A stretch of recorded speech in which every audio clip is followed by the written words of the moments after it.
And we're back with Emma Knows Money with our very special guest, David Shavzin. And we're going to pick up, this is our third segment, we're going to pick up our conversation on exit and succession planning. And David, what do you think, in your opinion, like I see certain gaps that business owners have, but from your side of the table, what are some of the biggest gaps that you see, the financial gaps that you see business owners have? Yeah, there are several there, and it's probably one of the more important areas. Understanding your numbers, understanding each month revenue, sales, how that revenue breaks down, having a good bookkeeping system, good bookkeeping support. Understanding what you're doing each month gives you so much information about decision making, whether it's going after new clients, getting into new markets, new services that you might offer. I talked to too many business owners who, when I ask them, hey, what was your revenue last year, sometimes they have trouble even coming up with that.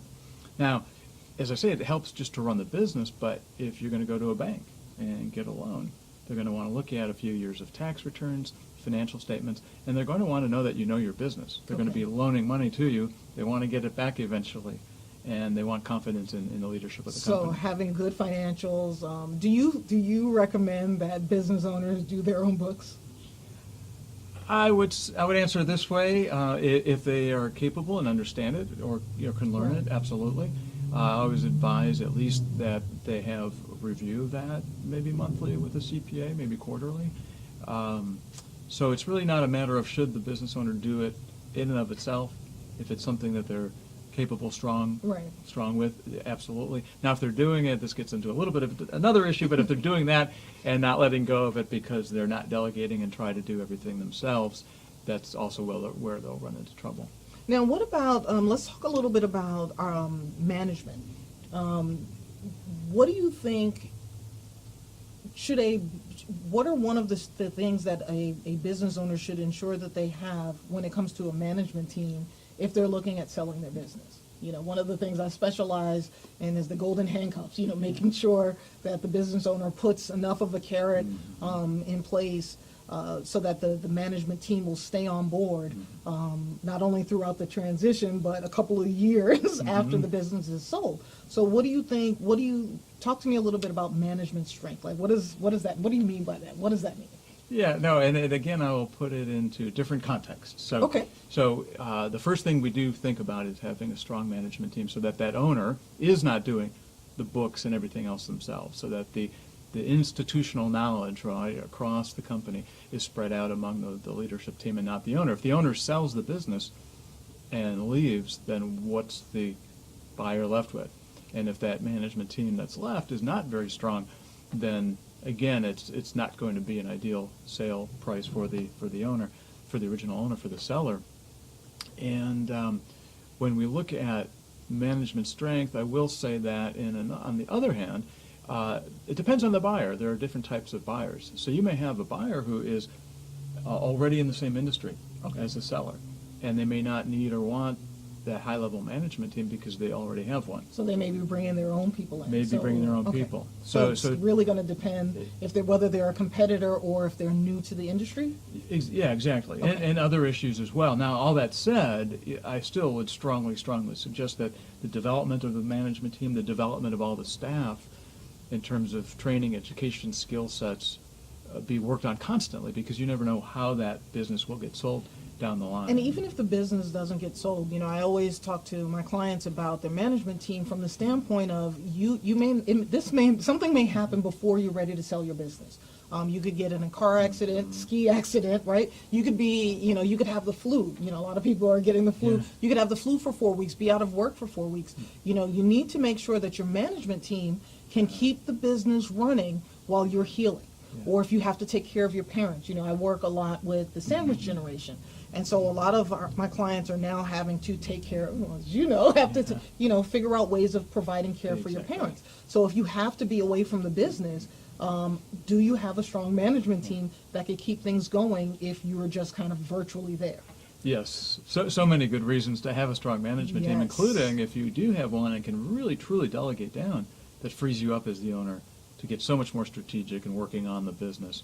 And it's just something that the rest of the team cannot do.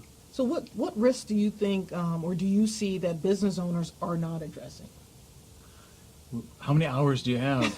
There's so much, because I look at risk very broadly, and a lot of folks will talk about and think about liability insurance as risk. There's so many other categories of risk. You can think about regulatory risk, new laws coming on the books, existing ones that you're not following, compliance in all areas. In human resources, you probably have 2,000 rules and regulations that are very, very, very, very costly if you're not following them. So when we work with our clients, we're doing an initial assessment of the business, and a big part of that is a risk assessment in all these categories. Quick other example, this was a colleague of a friend of mine who had a restaurant, and not quite out of the blue, but the city closed off one end of the street in front of his restaurant. So all that traffic that drives by, all the car traffic that goes through was gone. Now, if there had been a little bit of forethought, keeping up on what was going on in the government, regulation, environment, they may have heard about it earlier. But all kinds of things can go wrong, which is why we always say, always be planning, always be thinking. Don't get caught flat-footed.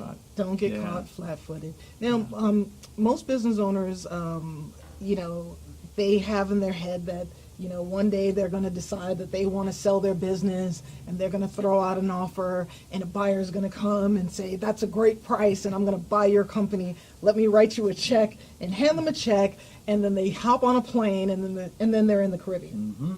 How does that work? Does it really work? Does it play out that way? Never, ever, ever, ever, ever. Unless you've got a very, very, very cool, high-tech product possibly in that world. So no, it's rarely that it happens that way, which is why I always say starting early, really preparing, using that team around you of advisors gives you much more flexibility, because you're getting better and better as you go, and having more leverage when you do get to those conversations.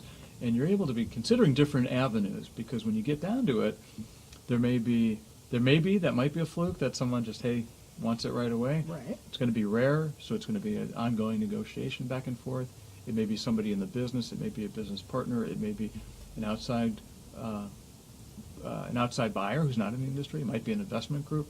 So no, it never happens that way. But there's a lot of things that you can do, a lot of the things that we talked about, to be prepared and be in the best position possible. Now, how long does a business, once two people do agree, or there is a possible buyer, how long could that take? I had an old boss who used to ask me, how long is a piece of string? Almost no answer. If you're down to, just kind of depends where in the process, really, it is the answer, because if you have someone and there's absolute agreement that person is going to buy your business, it can be done relatively quickly if both are of a good mind. Something that facilitates that is having somebody who can work with the two and between the two buyers and help the negotiation process along. I've seen it happen in a few months. I've seen it happen in 9 months, a year. There's so many issues, and there are always things that are uncovered down the line that the seller may not even have been thinking about, or miscommunication that can derail it. Then you've got so many advisors in the mix. You've got the attorneys on both sides. You've got the financial folks on both sides. What are the tax implications? Everything up your alley as you're working with them from a financial advisory standpoint. Well, yeah, and to me, from my standpoint, the best time to start figuring out what to do with money that you get from the sale of a business, we have to have the conversation almost 5 years out, because if you wait till months before you're going to sell your business, we don't have as much leeway to kind of tax shelter some of that money. So it's one of those things, again, where you have to have your team on board, everybody working to make sure that they're benefiting you in the best way. Yeah, exactly. More time, more flexible. More time, more flexible. So, David, I want to thank you for coming by today. And if people want to reach out to you to, let's say they have questions, or they feel that they're in need, they're ready to grow, they're looking at selling in the next few years, how can people get in touch with you? Phone is the best way, 770-329-5224, and the email address is dshavzin@shavzinassociates.com.